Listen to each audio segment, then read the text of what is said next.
And everything has been backed off at the Holden Street. The Shaw's Market dumpster is there. I'm very concerned about, I didn't quite get, my question was, I didn't quite get how this trash is going to be processed or how you're going to remove it. I'm very concerned about dumpsters, trash trucks coming down Antwerp Street and Holden Street. And while we're at it, is we were talking about traffic, is that right now, an awful lot of traffic, most of the trucks in the Shaw's Market go through the parking lot now, which would be this Antwerp Street. And they come down, and now they don't come quite close enough to my house. I hear these things. So they're going to be coming down Antwerp Street, and they're going to have to make a tighter corner coming in to go to the back to the loading dock to the Shaw's Market. I'm just concerned about that traffic thing. I have other concerns, but the main thing is the trash right now. That residential narrow scale, so that we're not looking to have trucks on those streets. In terms of the trash removal, again, as I said, we're looking for locations for the garage entry, so to be least impactful within the community as well as on the greater community. But the idea is to have either one or two locations where we will collect trash in the garage. Maybe not so much the townhouses, because the townhouses can maybe do curbside trash, similar to what's happening in the community. But the bar buildings, which take up most of the site, could be accommodated with trash collected in the basement, where trash chutes could be collected by management and then brought to a central location where it will be compacted and then put in a dumpster, brought up through an elevator. And we tried this at Rollins Square, a project I worked on a number of years ago. And that then, at a certain time, when that garage door will open, wherever it is, the trash truck will come by, it'll be wheeled out, it'll be dumped, it'll be wheeled back in, and the door will shut. So there's no dumpster pen, so to speak, on the street. I'm a lifelong resident of North Allston, last 42 years on Albee Street. I knew Charlesview when it was the blocks, but anyway, it's immaterial. My curiosity is to the existing facilities now. How many people are allowed in a one-bedroom apartment there? How many will be allowed in a one-bedroom apartment in the new place, and as well as the two-bedroom apartments? I was led to believe that we were striving to keep this a family neighborhood. And a lot of the younger people are looking forward to new kids coming in. And I don't know where the heck you're going to put them in one- and two-bedroom apartments. I'm curious. I don't know. How many children are existing in Charlesview now? I just don't know how it's going to work. You know, one-bedroom apartment? I'm widowed. I'm living alone now, but I got to have at least 2 bedrooms just for myself. So I don't know how many people you allow. I have guests coming. You know, I have to have a guest, but maybe that's high living. I don't know. But how many? Does anybody know how many people are allowed right now into a one-bedroom apartment? Depending upon the household composition, you can have between 1 to 2 people. A married couple, no children, that would be 1 bedroom. A married couple with no children who would need a second bedroom, depending upon their circumstances, to qualify for 2 bedrooms. The idea is that the household size composition is dictated by HUD, as well as the other affordable housing programs that are being used to develop projects. So the idea, I think as we had alluded to earlier, the existing program has to be recreated. And the existing program right now is 71 ones, 42s, 63s, and 41 fours. As we talked earlier, some of these families have been in these units for a number of years, and their household size has shrunk. So they may not necessarily need the 4-bedroom unit. They may not necessarily need the 3-bedroom unit. When the new development is constructed and the and the Section 8 assistants transferred over, it will be necessary for each existing tenant to be relocated to a unit that is appropriate for their household size. Okay, so basically, So a one-bedroom... thereby freeing up some of those. Yeah, a one-bedroom apartment is 2 people max, so to speak. Where are the families coming from that we're supposed to be trying to attract to this neighborhood? The young professionals with children, so we can get schools and everything. It baffles me.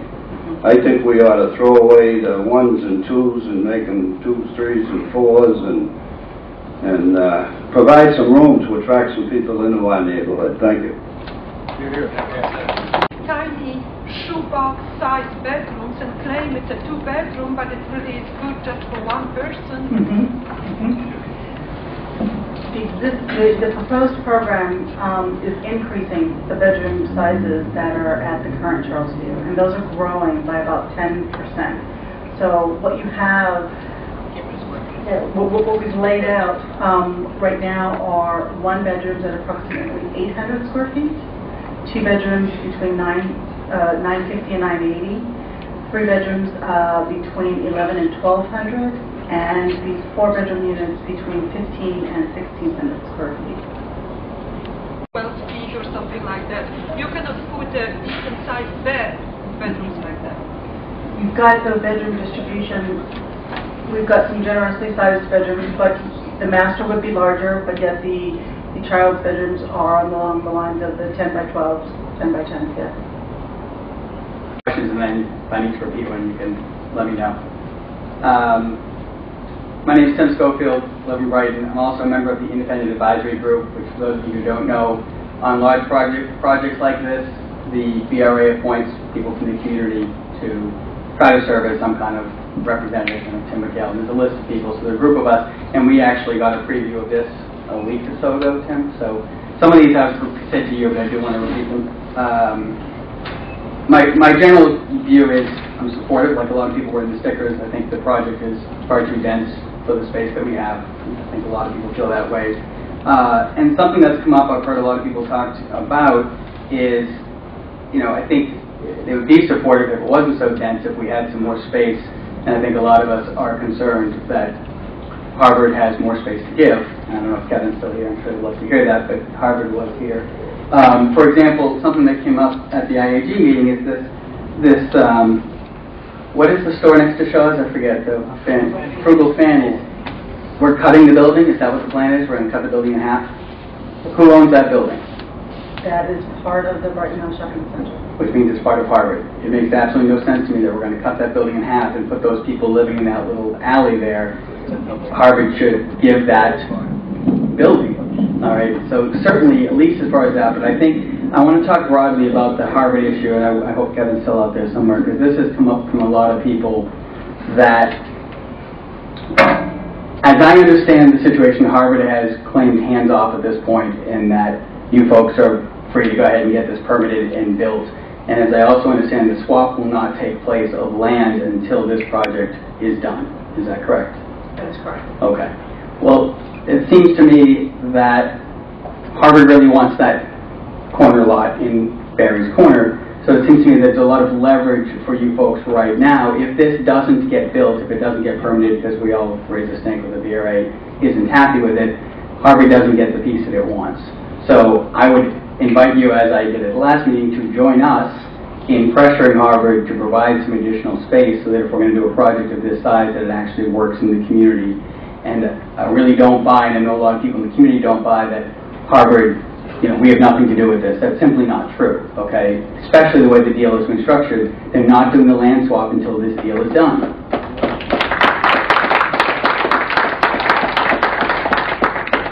On a related note, and I'm going to say I'm talking generalizations here, but I did bring this up before. I understand that you have to have a project that works financially, but again, if, as I understand it, Harvard is paying for the first 213 replacement units, which means there are a lot of economies of scale to be advantaged here, because the first 213 are being paid for by them, which means it should be a little easier. And I know you folks have done other projects, and I know there's always math to be done, but with the first 213 paid for, it seems to me that the need for market rate or the need for the project to be this size is reduced because you're not looking to finance the entire project on the market rate, which I understand. I do want to address, this is a specific question instead of my pontificating, how long, is there an existing affordable housing contract at Charlesview? When is it set to expire, and will you be entering into a new long-term contract as part of this development? There is an existing Section 8 contract at Charlesview. It's for 200 units. Okay. Okay? 200 out of the 213 units are assisted by a project-based assistance contract. Okay. Okay? That contract has been renewed. Okay. And at this point is renewed for a 5-year basis. Okay. On a 5-year basis. And the intent is that it would continue to be renewed as Congress continues to appropriate for the Section 8 authority. What about any of the new units being built? How are they being constructed with respect to their long-term affordability? They're being constructed within the context of utilizing the low-income housing tax credit. Okay, which if you utilize it, how long will you be required under that contract to keep the units affordable? Well, they give you a certain, there are some choices, but typically there's a 15, 40, and in perpetuity election. So minimum of 15, is that? Typically 40. Yeah. Typically 40, okay. Because obviously for a lot of us, if we're willing to, I think a lot of us understand the need for affordable housing, we don't want these to go on the market rate in 5 years. Sure. Just to clarify, because this is a new thing that has come up, and I assume it's in response to community comments about not enough 3 and 4 units, and there have been referenced several times tonight to people who are overhoused at Charlesview. We would appreciate if we could get those numbers, hard numbers. If you're telling us that there are 6 families in Charlesview who are in 3 bedrooms who will transition to 2 bedrooms here or 1 bedrooms here, it will help us to know what that number is so we know how many truly 3 and 4 bedrooms are going to be available here. Okay.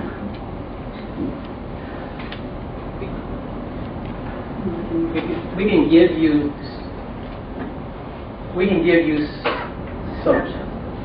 snapshot, but the problem is it's a moving target. Okay. Because households change so much. So, I mean, we can give you a best guesstimate, but remember we're talking about 3 years down the road at a minimum. So you're talking about today or? Well, let's just say this. Let me just clarify my point, which I think you understand. How about give us the numbers out of today? How many 4 bedrooms do you need today? How many 3 bedrooms do you need today? Okay. And then we can think. We can 3 years down. But remember if you have a kid in there who's 20, in 3 years the kid will be gone. So they won't. Okay. Well, you have to make some set of assumptions about what's going to happen, but our assumption is that some grown folks actually leave home. And so I think what we can do is give you a guesstimate of what that looks like. And let me just clarify my point, and this will go to all of you. If the answer to our concern of there aren't enough 3 and 4 bedrooms in this is, yes, but they're going to be more freed up because people from Charlesview aren't going to use them anymore, then I think it's only fair that we understand what those numbers are. So if we're going to clamor for more, we know what apples and apples are here. So, and then my last comment, I guess, and I brought this up at the IAG meeting, I think a lot of people feel this way.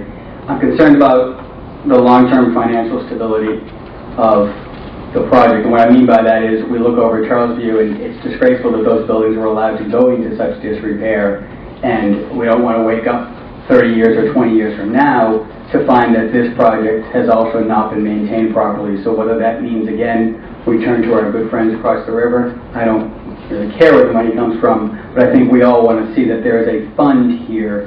And frankly, I heard some references tonight that I've not heard before to the condo fees. I don't really think it's appropriate that the long-term financial stability of an affordable housing project that is supposed to be consistent with Community Builders' mission and Harvard's mission and our community's belief shouldn't be financed on the backs of low-income people via their condo fees. We certainly need to get some financing up front that we ensure that we don't wake up in 20 years and the buildings aren't being properly maintained. You understand my point? if it's just on the condo fees, we're going to start to at some point price our own people out of these houses. And I think I'm done. 21A agreement and effect on the taxes that will be, and probably more directed towards the BRA. My question again is the implications, from what I understand, of the 121A agreement, the effect on the taxes produced by that site that are now, at market rate or whatever they are, commercial rate. I don't know if Charlesview right now is a 121A. It is? Yes. All right. Well, that eventually, if that's used for institutional use by Harvard, that will no longer be taxed at a regular rate because it will be an institution, part of Harvard's college, and therefore not taxed. And the 121A agreement, as I understand it, is a reduced tax in exchange for production of affordable units. So it sounds like the city, in effect, or the state, is subsidizing this project by creating this 121A agreement. Correct me if I'm wrong, but I just want to get some clarity on that as far as the financing and who's ultimately responsible, who's taking the burden here on the tax front. Sure.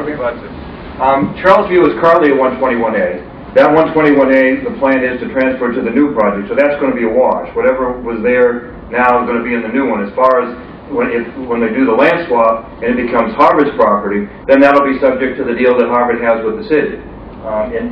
With the pilot, they have a pilot agreement, which I'm not familiar with, but my understanding is that Harvard pays a fair amount of money. It won't be taxed as a taxable piece of land, but I think Harvard pays an awful lot of money to the city. So the 120A will be a wash, though. For long-term affordability, that Section 8 contract that is attached to the project would cover the 200 affordable units on the rental side. It affects them in terms of continuing affordability, requiring that they be rented in a certain manner to certain people at certain income levels at a certain rent. That's right. The existing 200-unit Section 8 contract, which is attached to the property, will be moved. And so it will assist the 200 units that are there that will be recreated in the same unit configuration. And again, what will guarantee affordability both on the new rental units and the continuing affordability on the affordable homeowner units? In other words, what will there be deed restrictions in perpetuity, or will there be a affordable housing covenant of some type? There'll be affordable housing covenants. There will be deed restrictions. There'll be land use restrictions. One of the 121A is one in particular. But there will be affordability covenants that go along with the tax credit financing, as well as the long-term affordability that is continued with the extension of the Section 8 contract. Now, my understanding, just on a sideline here, is that tax credit financing right now is it's in limbo, not limbo, but it's not looking that great because of the situation in the economy. Basically, it's a tax write-off for companies' profits, and if people are losing money, or companies are losing money, or individuals are losing money, they're not looking for those tax write-offs, if I've got this right, as far as tax credits. Is that correct? So how much of your project is banking on tax credits to survive or to go forward? As you overlay the credit, there is an allocation and an equity that is raised to that. And at this point in the process, our financial analysis is fairly conservative to try to account for reductions that have happened in the market over the last 6 months. The expectation is that market will begin to right-size itself within the next 12 to 18 months, which is probably another 12 to 18 months before we will be needing to place the debt with the approval and permitting process that we've laid out right now. Apply to the home ownership side on top, which will be a market, which will be ownership and market and pay taxes and all that sort of thing. So the 121A only applies to the Brighton Mill side of things. I live in Austin and have for many years, and I'm also a member of the Impact Advisory Group. So one question is, I think, just answered it, and that is, which property will the 121A agreement apply to? And is it all of Brighton Mills or just the piece of this housing? So that's one. I have a couple of pieces, so you may want to organize your answer around the entire set of questions. The other is just more clarification on how the 121A actually works and what sort of zoning relief and relief from other regulatory requirements it actually provides to you, and what happens if you don't get that? How would you accomplish what you need to for the Charlesview tenants without that? I am interested in the tax implications, and I'm also interested in knowing if there is any time constraint on this. Is this considered 121A property in perpetuity, or is there any time limit on that? And then also specifically, what standards are used to determine that an area is blighted? Because I understand that that's a key piece to designating a piece of land as 121A. And some of the definitions in the statute and chapter talk about conditions that I don't really see on the current site, but there may be more to it than that. Let me try to answer, and if I forget, please remind me what I didn't get to. But to start with the last one, because I remember that at least, the statutory standard is blighted in the rest. It's a funny statutory. The first 121A project in Boston, or the first one that was challenged in the courts, was actually 28 State Street, downtown. And I don't know what building was on that site before it was 28 State Street, but it was a functioning office building. And the SJC, the Supreme Judicial Court in Massachusetts, found that a fully functioning office building at the corner of State Street and Congress Street in Boston was a blighted property for the purposes of Chapter 121A. So it's a term of art, really, a legal term of art, statutory term of art that's been construed extraordinarily broadly by the courts in this state. So for those purposes, this property would certainly comply for statutory reasons as a blighted property. So that's the start of what the statutory threshold is. I'm not concerned at all, but the BRA has to make the finding that it's blighted as a legal matter, as a statutory matter. Again, if 28 State Street was blighted, then I'm not terribly concerned, but it just as a statutory matter, it will qualify. Webster, I'm a Brighton resident, but I live near Cleveland Circle. And the reason I actually made an effort to come to this meeting is that I am extremely concerned that Brighton, also Brighton as a whole, is being hit with a magnitude of developments that have heavy traffic impacts. And we are considering every single one of those developments separately without really paying any attention to the cumulative effect of the traffic. And I just want to point out that Western Avenue is really a narrow street, relatively narrow street. It's really, I think, one lane of traffic in each way. You are proposing to add 450 cars. These are going to be residents that will be leaving this site during rush hours and are going to be contributing, tremendous congestion to the area. And at the same time, there are other parcels that are still undeveloped. Harvard will be building new buildings that will be bringing commuters to the neighborhood. When BC develops, they will be producing traffic that will be using Market Street. And I think that we are just sitting here and are completely blind to the disaster that we are going to create. And I don't know which of you gentlemen is Mr. Rourke from the BRA, but my personal opinion is that we should have a moratorium on all development until we develop a traffic mitigation for the entire neighborhood. I mean, that's really what we are trying to do here, confirms the widely spread belief by now that the BRA is not paying additional attention to planning. Because you cannot allow each major institution and large property owners to develop, high traffic impact development and then just wash your hands away and leave us with a gridlock neighborhood. This neighborhood will never have a fast underground subway. So if you want to ruin Austin Brighton, keep approving developments like that and just make it a hell for us.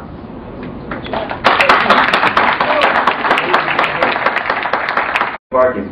Again, as I said, we're going to go through an extensive approval process, planning process, all the rest. It includes the BRA, it includes Boston Transportation Department, it includes all sorts of things. One of the things we have to do for Boston Transportation Department, and every large project has to do this, you have to do a you have to assume what's the known development, anticipated development over a 5-year period. So it doesn't operate in a vacuum the way you said. We have to, in our traffic studies that we're going to do, not in this piece of it, this first piece that we submitted is called a PNF, Project Notification Form. You have until March 31 to give us your responses, your comments on that. The BRA then is going to look at your comments, is going to come back to us and say, here are all the issues we have and the community has with your project. Address all these issues, one of which I can virtually guarantee you will be traffic and parking. And then what we do is we prepare what's called a DPIR, Draft Project Impact Report, which will probably take a good 3 or 4 months after we've done the PNF, after we get the scoping determination from the city to do. One of the components on that'll be about yay thick. One of the components on that will be an extensive traffic and parking study. That again, BTD, they not only generally say, what are you going to do about traffic, they'll have specific, anywhere, I don't know, 10, 15 sites is my guess, specific intersections, where they'll require, our traffic consultants here have done an awful lot of work in the neighborhood and the city. They'll require them to study those specific intersections and come up with projections of what will happen with this project and how it be affected by by all the projects that are anticipated, that the BRA knows of that are either filed or anticipated for the next 5 years. And to take all those into account when doing our study. So it's not done in a vacuum. And in this area where there are lots of institutions, as there are in lots of sections of the city, all of those institutions are required to do institutional master plans, which tend to range from anywhere from 5 to 20-year plans. And each of those institutional plans has to take into account what their intentions are over the next, whatever the period is, be it 5 to 20 years, and include what the traffic consequences are from those plans. And when we do our traffic study that we'll have to do for the DPIR, that has to take into account all the institutional master plan, all the institutional plans that have been filed for the area. So I just want to give you a sense that the city doesn't operate in a vacuum. I'm sorry, if I could just finish, you feel free to say what, if I can just finish, you feel free to say what you want. But the city doesn't operate in a vacuum like that between the planning agency, the BRA, BTD, and all the rest. They're looking at it in as broad a scope as you can conceivably do from a planning point of view. I just don't believe that what you are saying is true, because you are going to be bringing this traffic study down the road, but you are seeking people's approval for your project now. And I don't believe that your traffic consultants will be studying traffic impacts of BC or Harvard.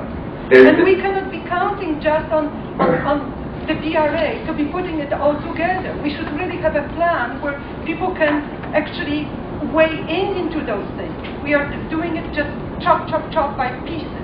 Well, it's not really done that way. It's again, the BTD, Boston Transportation Department, and the BRA will give us the whole area that we have to study. What they have some time to speak up. I mean, you spoke enough. It's time for us to speak up in the room here. Feel free. I'm trying to answer the questions. You can feel free to ask any question you want. I'll feel free to answer. We only have 2 minutes to put an input on this one here. Harry, come on. And I can speak from here. Well, we want to hear you now. Come on. I can speak from here. You speak. Let the people speak in the room here. First of all, we cannot even see those things here. I need another set of glasses to see them.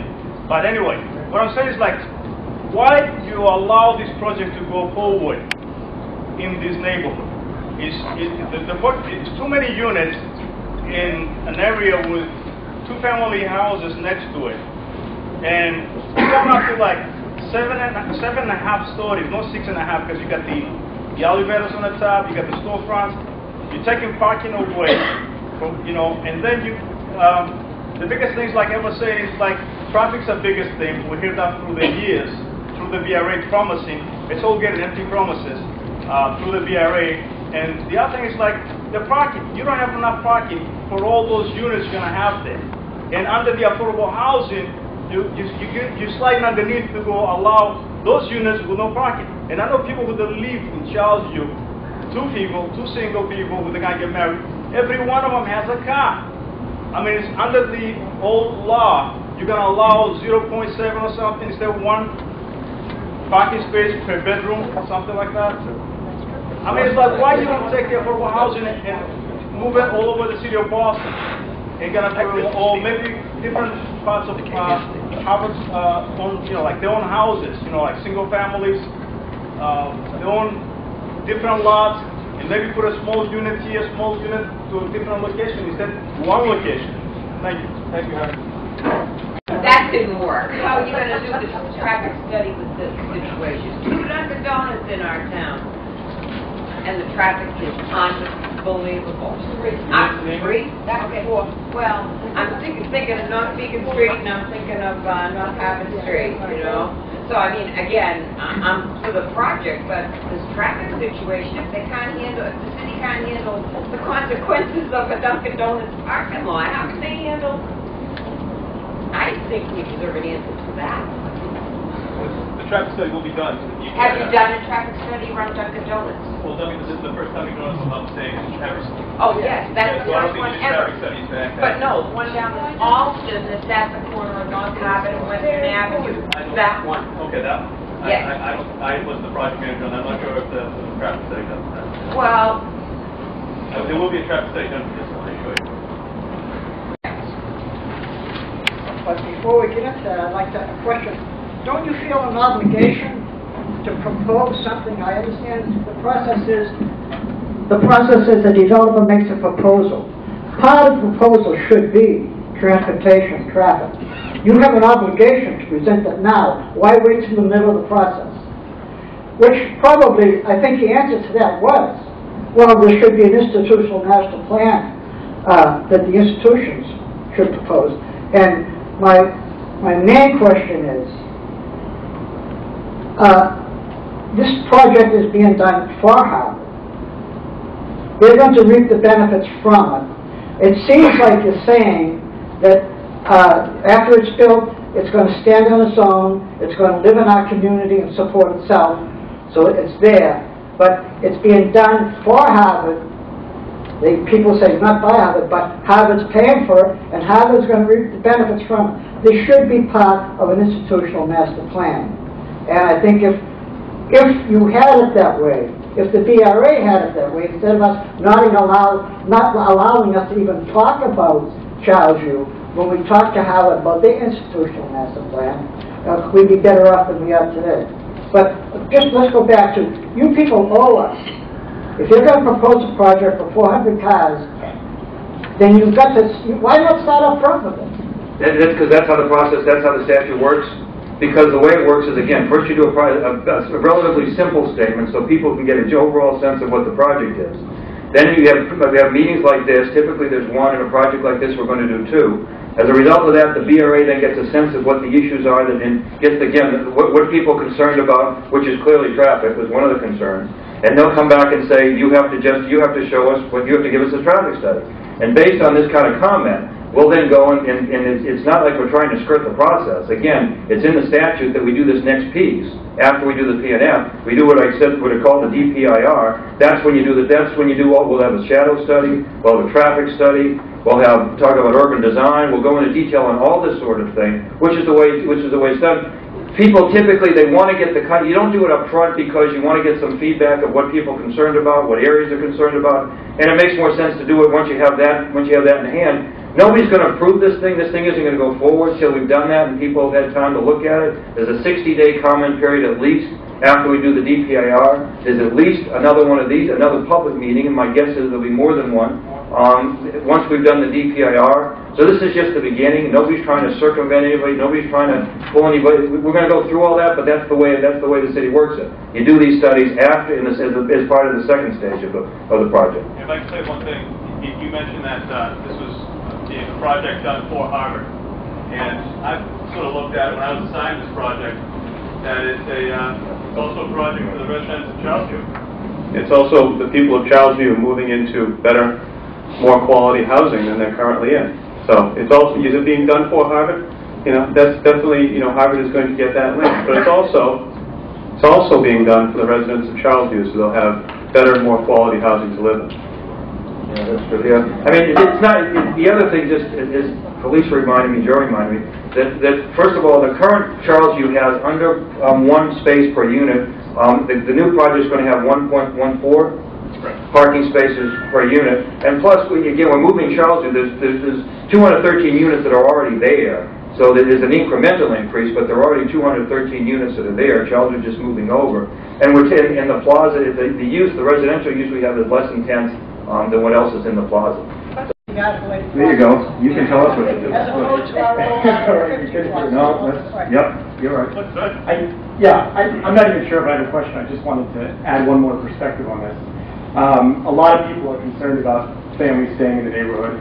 I am part of a young family. I have a 3-year-old and a newborn. I live somewhere between this project and Barry's Corner. And I want to say, you know, it'll be a 1-hour meeting tonight. It'll be a 3-hour meeting when I get home with my wife to tell her about it. And this is the reason why young families aren't going to stay in the area. To be very clear, we're worried about what all young families are worried about: traffic, property values. We work hard to pay for our house, everything else. This project is so large, is such an impact on the stores that we use. Every day we'll go to Shaw's. Every day we deal with looking at it, the traffic and everything else. I can tell you that just some things I know from the projects I've been involved with, that the homeownership rate in Alston-Brighton, I think, is among the lowest in the city. I've heard 21%. 19.6%. Well, I think we can do better than that. I know the rest of the city can. This project doesn't seem to be helping that. Second, I am concerned, I've been hearing from Harvard a lot over many years, that we would someday get a neighborhood that's lively, active, growing, and everything else. I went back before this meeting and looked at a November 12, 2004 Globe article. It was entitled Harvard versus Kmart, about Harvard's efforts, essentially their tactics to remove Kmart. Just that store alone, according to that article, and I didn't measure it, was 85,000 square feet of retail. This project has replacing it with 11,500. That does include Frugal Fannies, it does include Office Max, and everything else the neighborhood has lost. But that's what we're getting back. One final comment, I just want to put this all in context. Chris, when you were talking, you mentioned the walk to the sea, which is unbelievable, because my walk to the sea right now would include past Petco, which isn't on your map, past the exit for a McDonald's drive-through. I'm going from Telford Street from my neighborhood. Again, I'm between Barry's Corner and this. Past the entrance to Brighton Mills, which I assume will become busier because we're putting 400 units there that aren't there now. And of course, there's no crosswalk there now. Now maybe that will be one of the many improvements. But if I had to go down to the crosswalk and cross, I'd come back and walk in front of a car wash. That's my walk to the sea. So, to me, it sounds like a lot of spin. It sounds like a neighborhood that's not on the way up, but a neighborhood that's stagnant. We've been treading water a long time, and I think this is just another anchor for us and a burden for us to bear. We need it to be less dense. We need the community to be heard. We heard 10 minutes at the beginning, Felicia and Willie, and I commend you. You're doing a great job and have a command of your facts, but not one line about the rest of the community. A comment about it's being done for Harvard, a comment is being done for Charlesview, I get it, but not one word about the rest of the people that have to live in the neighborhood, shop at the store, and walk on the streets.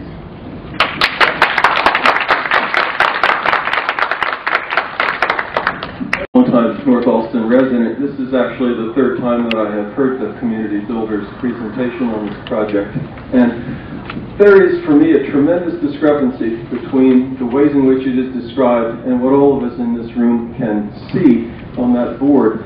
You all have discovered the way to talk about compatibility with the neighborhood, integration, porosity, all of the language that makes it feel as though this project will just snuggle right into North Alston, North Brighton, as if it had always been there, and there are certain, I guess, architectural finishings that might create that impression. But when we look at this, what we see is something 4, 5, 6, 8, or 10 stories tall in a neighborhood of single and 2 and some 3 family houses that are mostly 30 couple feet tall. When we look at it, we see clusters of buildings that say project, development, that say fairly massive. No one here who lives and walks in this neighborhood could look at that and possibly think that will fit in with our neighborhood. The scale is just completely different. The density of this plot, with I guess something like 150 people per acre, is not the density that we live with here. And what I'm wondering is, what would it take for this project? We all want to have the Charlesview project located into the right kind of space, and personally, I think it would be a very nice thing to have additional home ownership units, because I think that that will be one of the ways this neighborhood could grow in a healthy way. But obviously, to put that on this site is to completely change the scale of the neighborhood and leave us with something massive and uncomfortable. So if it were spread out a little, if you could get a lower density, if you could actually keep the buildings within the heights that are typical of this neighborhood, how much more land would it take? If you had another 2 acres, another 3 acres, would you be able to do that, to keep all of the components of this in a space that is compatible, truly compatible, and on scale with the neighborhood? The question is, how many more acres would it take, and will Harvard produce those acres from the many acres that they own adjacent to this? Will Harvard come back to the table and offer you the right amount of acreage? And I guess really I'm asking a question for the architect. What would you be able to do with another, say, 3 acres of land? Would you be able to bring this down in scale so that we could truly look at it and say, yes, that will fit into our neighborhood?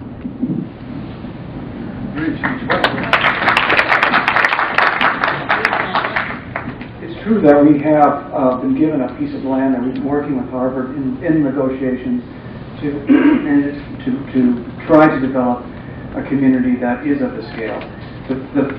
The negotiations at this point really shouldn't speak to, but with the area that we have, which is just over 7 acres, I think if we had more land, definitely we'd be able to bring the scale down. I think we'd be able to open up some more green space and maybe even create more public space. That's just going to happen. I think where you could really benefit in the development is to get more of a sense of connection back to Holton Street and so forth. So we're looking with Harvard. We're looking to better that connection between the Telford site and the Brighton Mills, because I agree that walk to the sea is a terrible thing right now. It's really not there. And so when we come forward and show you these drawings, and as Janice pointed out, it is the initial look at what we're trying. We've taken that number of units, we've put it on the site in the best way to preserve as much open space, large open spaces. And so that has led us to develop maybe higher scale buildings within this context. But what we're hoping to do is, after these comments come in, up until April 1st or March 31st, is to take those comments and start looking at the edge, start looking at these connections and develop it further. So this is not the final, this is just an interim, it's a placeholder for us now to hear those kind of comments. And we are definitely taking them into account. Did you want to? We are is that what we are working with is 6.9 acres. I think the idea of maintaining the existing heights throughout the community is not really reflected in the North Austin Strategic Framework. There is specific preference that increased density and increased height for increased amenity, affordable housing being one of those that we have reflected that there is significant demand for, not only within the existing Charlesview site, but within the community, is a very real and very apparent. The comment around it all being a project and a development that was made earlier, yes, there are 213 units that are being replaced, and yes, those units are going to be affordable units. But the balance, again, if you take away the incremental units that will respond to existing Charlesview households, the balance of 187 units, I mean, that's 63% are homeownership. Now, they're condominium homeownership. And I think that there are needs and there are places for different kinds of homeownership.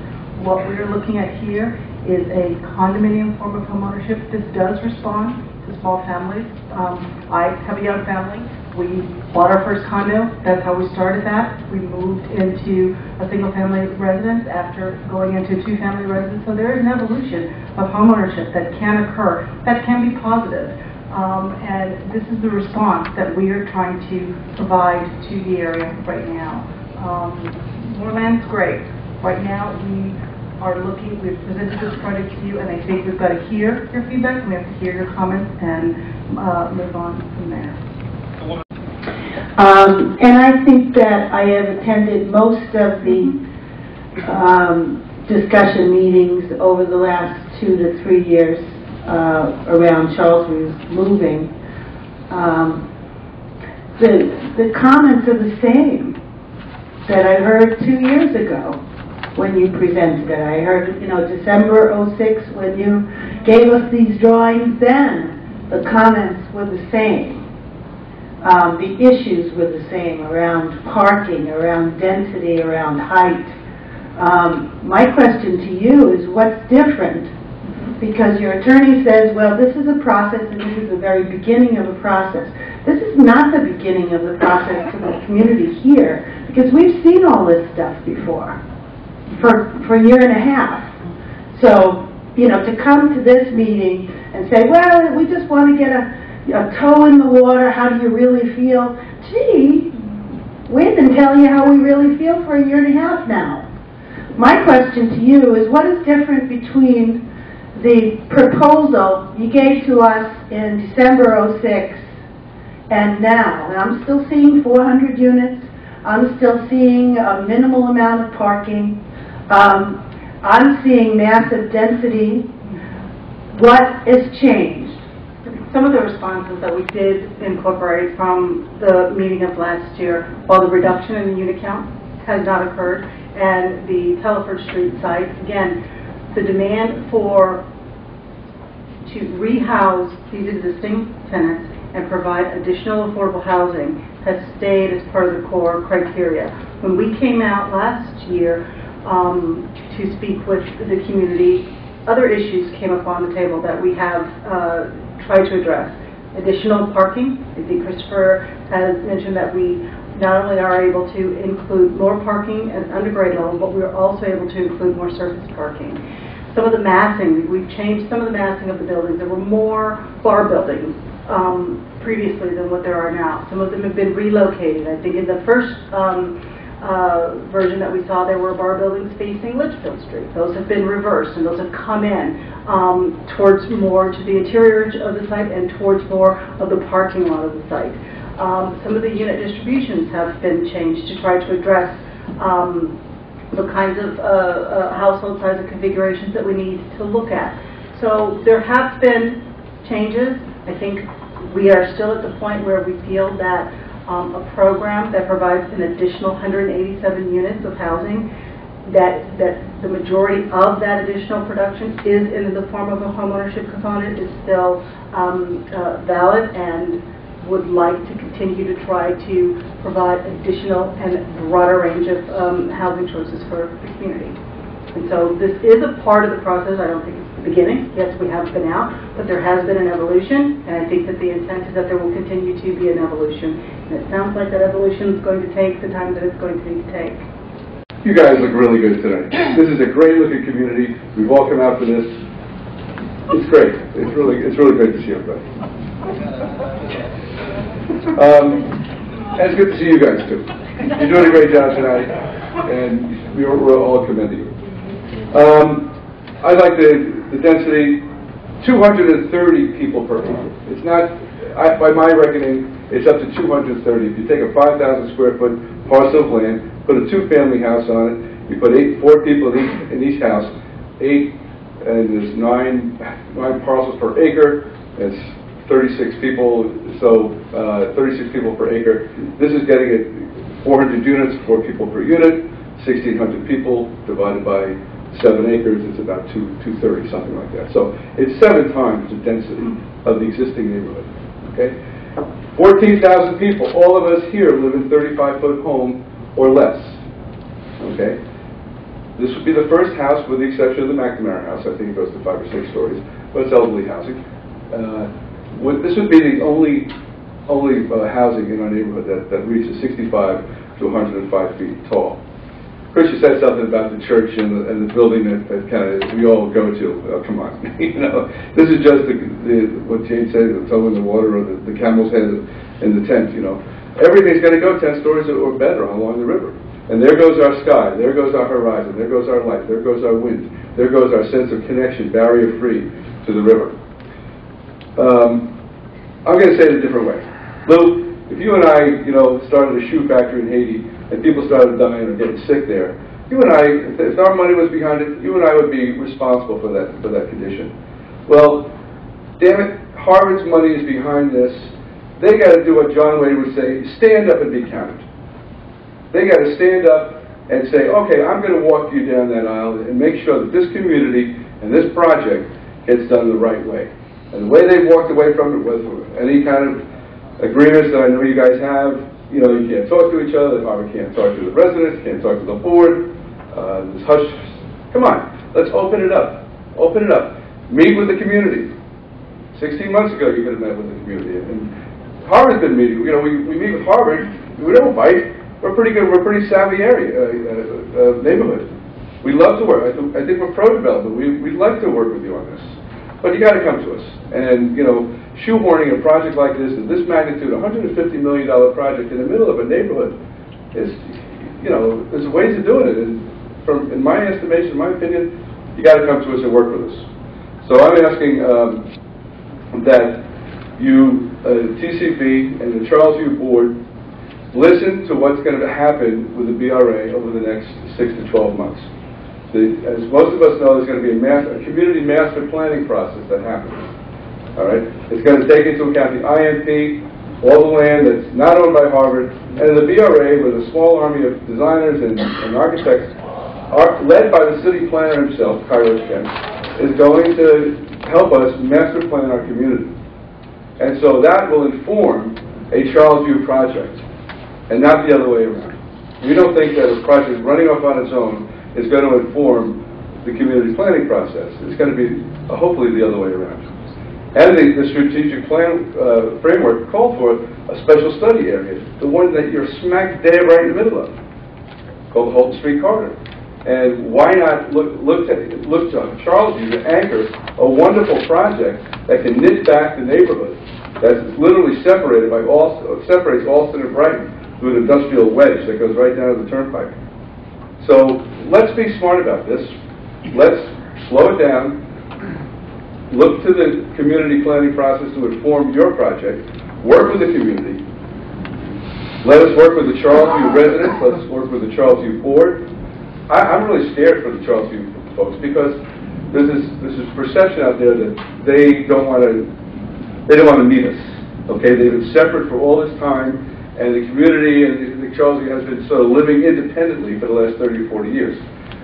We need to build community here, and I think we can look to the community builders to help us with that. Throw a party, throw the team workshop stuff, get us all in the same room at the same time, and let's start building relationships with the Charlesview folks. We just can't put 1,600 people in the middle of a neighborhood and expect them to everything to be hunky-dory. So let's start thinking ahead in a social engineering sense. And I think the community builders can do that. And that's it for me. Thank you very much. Master planning process is underway, led by the framework that was implemented in the strategic plan that is the planning for this community. It has the broad goals that were crafted by the community and the consultants. If I'm not mistaken, it was 4 or 5 years ago right now that it was done. That is underway, and we're very happy to see that at the BRA, and obviously the community is happy to see that. But this project will move forward on its own. This project is being thought of, being considered, and being planned for in the planning and rezoning efforts that are being done by Kairos Shen and his planners. But this project is going to move forward with the community in the master plan, in the Article 80 review phase that we're in right now. Well, does that mean that there's not going to be any coordination between the two movements? That this is going to be, when you say it's going to move ahead on its own, does that mean it's going to move ahead without any knowledge of the community planning process? No, I have a conversation with Kairos. He is not the community. The community planning process hasn't started yet. Well, the community planning process was started last week or the week before when Kairos came out to the community, if I'm not mistaken. Correct?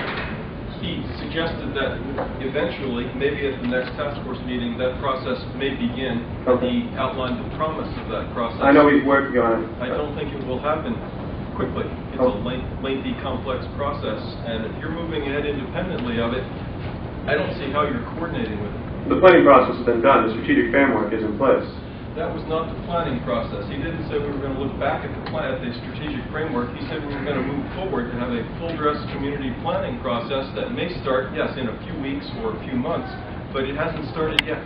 Did he say that the strategic framework was going to be thrown out? Is that what you're suggesting? The framework never really addressed the issue of Charlesview moving. I mean, that was a separate issue that, you know, people in the community wanted to address, but that group did not address that. And it was Harvard not wanting to do it, and Charlesview not wanting to do it. There are very clear renderings in the strategic plan that show the level of, not maybe the 10 stories or whatever, but it does show a point of density in height and use at the Hope Street corridor, currently where the Charlesview is being proposed. But it was a framework, Jay. I understand. It was very, very sketchy, and if we, you know, we said 95 feet, you know, to the west of Mary's Corner, now we're up to 146 in the first project. Like I said, through this process, we will have changes to this development. That's why we're in the PNF stage. So based on your comments, that will reflect changes that will appear in my scope and in the DPIF. Mr. Evans. Thank you, Tim. Actually, I do see one change in this project from what had been presented before. It does have streets that actually cut through, which I appreciate, instead of looking like a campus. But this is interesting to talk about the strategic planning framework, because every Harvard meeting I've been to has said the strategic planning framework means nothing, despite all the time that people put into it. It has been totally discounted, just like the zoning that we have in this community. So I'm glad to hear it's come back, but sort of rescued from the dead. But we don't really see that yet. And I don't think this project does meet the written criteria of the strategic planning framework. There were some drawings that actually violated the written words about heights and whatnot. So if you're going to think that this project fits the current neighborhood standards or the strategic planning framework, then I think we need to see that in hard writing and numbers to prove that. Other than that, it's going to be too dense. Speaking of parking, there is a lot of parking here underground. That's very nice. But the home ownership, which is 118 units, separated from Brighton Mills, has only 44 parking spaces. Now, I can't imagine buying a market rate condo on the 10th floor of a building overlooking the Charles River and then walking up Telford Street, fighting my way across Western Ave from an underground parking garage to get to my car and carry my groceries and my luggage. I just don't see how that's a feasible building. I would also comment that it is a defunct site there, but it's only defunct because Harvard threw all the stores out. Otherwise, it would be a vibrant community providing a lot of stores that we could use here. And it's so disappointing to frame things twisted like that. Overall, I think it's way too dense. It's way too close to Shaw's. These people are going to have a supermarket like underneath their little balcony, which is pretty tacky. And the whole height, the heights on Western Ave and the heights on the river are a terrible precedent. I mean, we all think that one tall building by itself can look nice, but once you put one in, there'll be some more. And then final comment, transportation's been mentioned a bit. The current Charlesview residents have a 66 bus, and while a lot of bad things can be said about the 66, it's not bad compared to most of the bus lines around here. But once they're on Western Ave, they're going to have terrible bus connections. And I don't think anything can be built around here without getting that elephant that's never in the room, the T, to agree to improve transit or with this development. Otherwise, it's just a mess. Thank you. Berkeley, I live at 44 Aldie Street in Alston, and I just want to pick up on something that Dave said. He mentioned that this site is not, I forget the word he used, but it's not a blighted site. It's a vacant site, but that vacancy was created for two purposes. One is so that Harvard could acquire the land that they desire, and Charlesview could rebuild their units. So it isn't a situation that's the result of any kind of decay. But in that the PNF, when I read that, the metrics of this development project were discussed in the context of what the underlying zoning calls for. FAR was listed as 4.7. The zoning code would say 1.0. Height is up to 105 feet, zoning would say 35. But there was no explanation or justification for that. The only thing that PNF mentioned was the legal instrument that they plan to use to get around that, which is a PDF. And a PDF is a planned development area, which establishes zoning by whatever project is approved. So they wouldn't have to conform to any zoning. Whatever was in that PDF would be approved if the PDF is approved. So, I don't get the hand signals, but... PDA. PDA, I'm sorry. Get the F word of my mind. Sorry.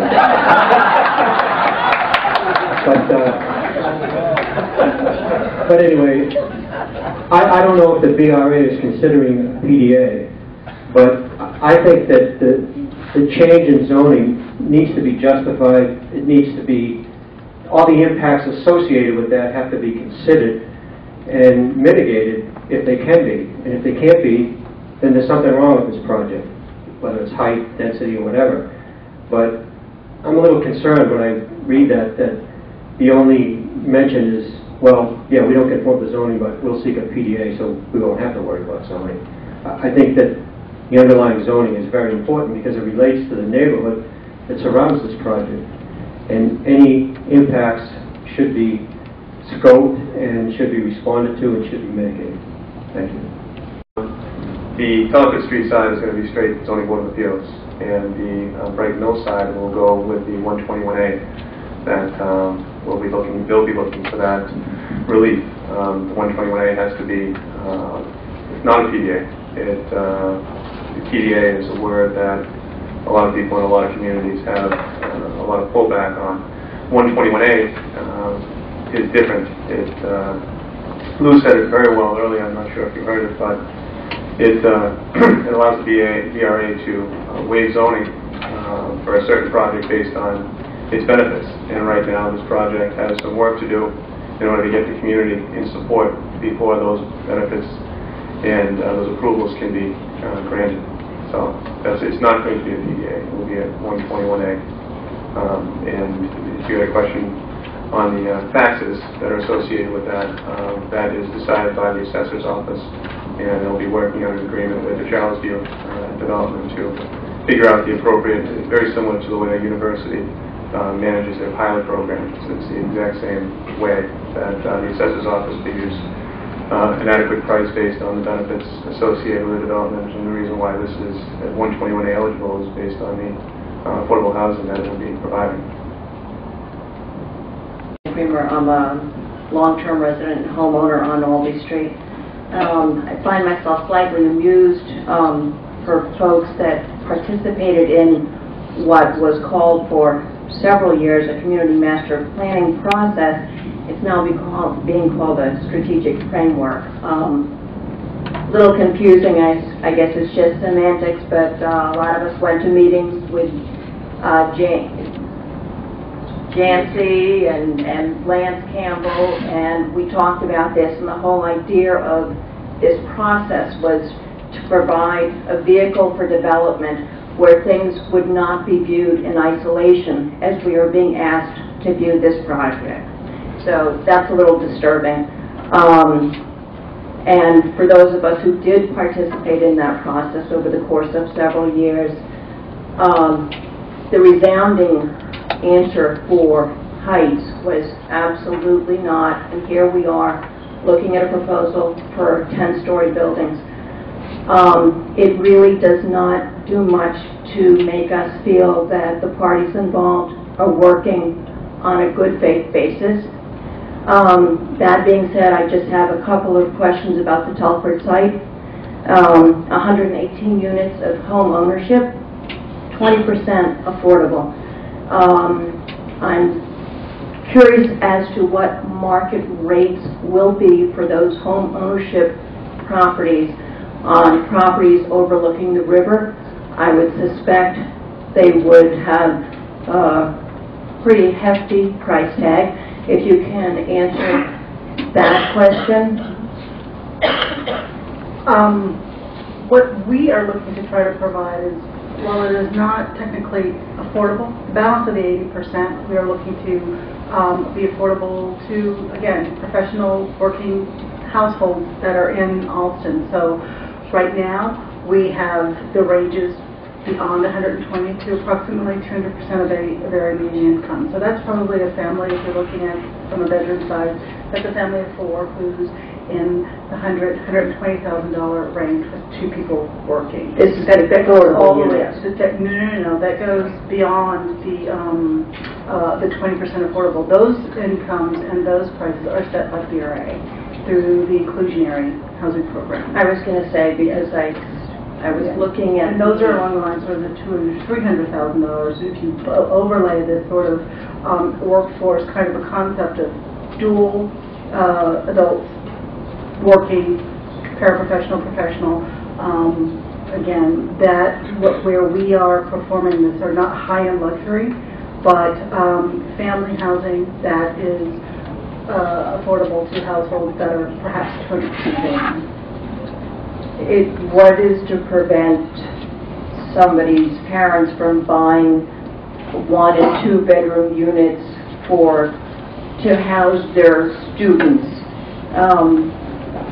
There's already a lot of students in our neighborhood, and it's good to create home ownership opportunities, but a lot of us are seeing already that the market for market rate housing is being met by single lots that were formerly the home to a single family dwelling because they're oversized lots. Developers are shoving in townhouses. We had a single family home on the street behind us, Jay, that now houses 5 units. It was a single family home, and we are seeing it all over the neighborhood. So in my mind, a lot of that market rate housing is being developed by private developers. We are getting development down our throats. And I think that this project needs to be looked at very, very carefully in that light. The ultimate master deed and the articles of incorporation and bylaws of the association can sort of set that. I know that we've worked on several condominium deals in the city that do require owner occupancy, and if there's and discourages investor acquisition, there's always going to be the moment in time where there may need to be a lease arrangement for a year, but that's got to go through, again, clearly defined set of master deed and rules and regulations for that association. So the intent is for this to be an owner-occupied resource for smaller newer families. Bay Street, and I got some good things and bad things. I like the little townhouses. They look very nice. They're in scale with the neighborhood. Very nice. They should be separate, but that's okay. I take the Telford Street condos. Are those ones going to be for sale? I don't know how much anybody would pay to be able to live behind a car wash in the middle of April to October, when you can't open your windows because of the fumes, the vacuum cleaners go in, the people out there honking, the line that's going to be around the corner when they want to get their cars washed, and you can't get into your garage under the Telford because you have to get through the line going to the car wash. As for it being 5, 6, 7 stories high, I think they're terrible. Everything is 35 feet. It looks nice. Even when I'm looking at this and I got a good level, it looks like for breathing green out in Chicago. Let's put it in the middle of the residential area. All right? And as for your sea, the sea is the ocean. Harvard Ave is up there. That's North Harvard Street. The church that you talk about, they refer to the baby pool. Everybody knows where the baby pool is. That's where it is. The church is on North Harvard Street, the little brown church on the corner. Nobody knows it, but they know it's there. And as for your the apartment, when you said you're going to use brick and steel and molding, and if that looks anything like the library, they couldn't make up their mind what they wanted to put on the outside of the building. They couldn't even decide if they wanted to keep the roof level. I mean, it's not bad, it's not good, but it sure as heck doesn't belong in the neighborhood. It belongs like in the cityscape in some museum area where they have all different kinds of buildings, Frank Lloyd Wright building into the, into the mountains or whatever. But bad idea, lower it down. It's just bad all around. Keep the little townhouses, maybe the people will buy them, but I would not pay 1 single cent for a condo that's behind a car wash, when I cannot have any quality of life, put my windows open, and let the breeze from the ocean